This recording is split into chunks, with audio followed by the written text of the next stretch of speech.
সবাইকে বাসি ঈদ মোবারক। যদিও ইনস্ট্যান্ট দিতে পারিনি, সেদিন একটা লাইভ করেছিলাম, তখন ঈদের দিন, তখন একটা সবার সাথে শুভেচ্ছা বিনিময়ের সুযোগ পেয়েছিলাম। যেটা হচ্ছে বাংলাদেশ থেকে প্রতি উত্তরে আমাদের প্রধান উপদেষ্টা সাহেব ডক্টর মোহাম্মদ ইউনূস, উনি কিন্তু ভারতের নরেন্দ্র মোদীকে ঈদের শুভেচ্ছা বার্তা ফিডব্যাক দিয়েছে।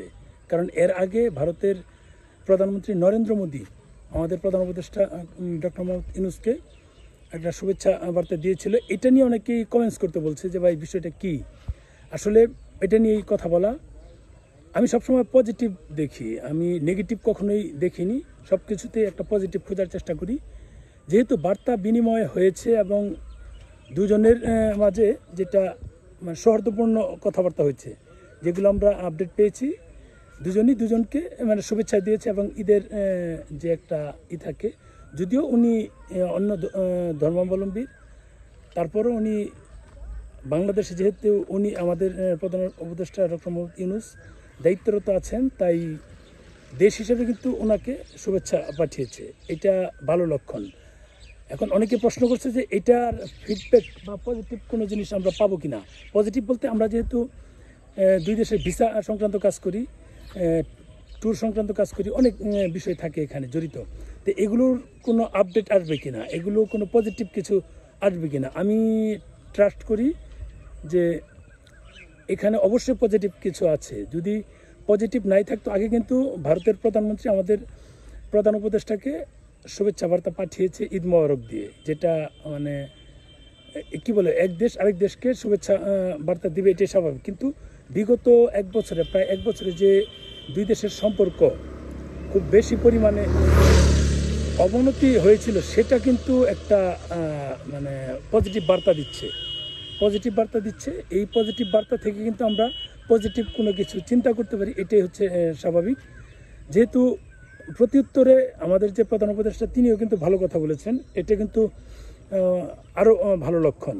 কারণ আমাদের প্রধান উপদেষ্টা 5ই আগস্ট সম্ভবত বাহিরে কোনো একটা চ্যানেলের সাক্ষাৎকার দিয়েছিল যে আমাদের নিয়ে কেউ মাথা ঘামালে 7 সিস্টার ঠিক থাকবে না। এটা কিন্তু সরাসরি ভারতকে বলা। এরপরে কিন্তু যারা সমন্বয়ক আছে, তারা কিন্তু ওই সুযোগে কিন্তু অনেক কিছু বলেছিল যে আমরা 7 সিস্টার খেয়ে দিব, চিকেন নেক খেয়ে দিব।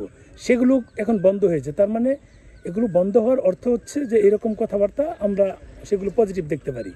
এখন নিশ্চয়ই উপর মহল থেকে বা প্রধান উপদেষ্টার কার্যালয় থেকে এইসব বলতে নিষেধ করা হয়েছে। কারণ এই যে সমন্বয়ক যারা আছে, তারাই তো ডক্টর মোহাম্মদ ইউনূসকে এই পদে বসিয়েছে। এটা তো মানে সর্বজন স্বীকৃত, ওপেনলি, এটা ওপেন সিক্রেট। যেহেতু উনি ওনাকে ওনার এই এনসিপির নেতাকর্মী যারা আছে বা সমন্বয়ক যারা, তারাই বসিয়েছে, তাহলে নিশ্চয়ই উনি এখানে যারা এনসিপির নেতাকর্মী আছে তাদেরকে নিশ্চয়ই এগুলো বিষয়ে কোনো অবগত করেছে বা বলেছে যে দুই দেশের সম্পর্ক নষ্ট হয় এমন কিছু হয়তো বা বলা ঠিক হবে না বা ঠিক না।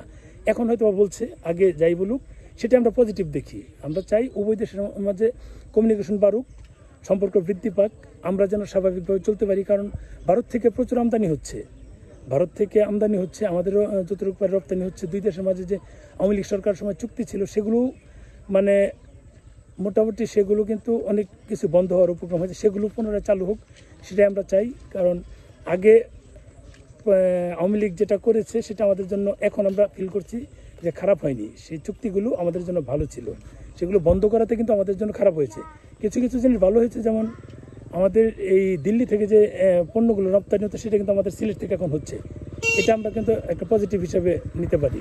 এই হচ্ছে বিষয়। ভালো থাকবেন। আমি যা ফিল করছি যে এটা একটা পজিটিভ দিক, আপনারা হয়তো বা তাই মানে মনে করেন। কমেন্টস করেন, জানান যে কি বিষয়। আমি যেটা ফিল করছি আপনারা সেটাই ফিল করছেন কিনা।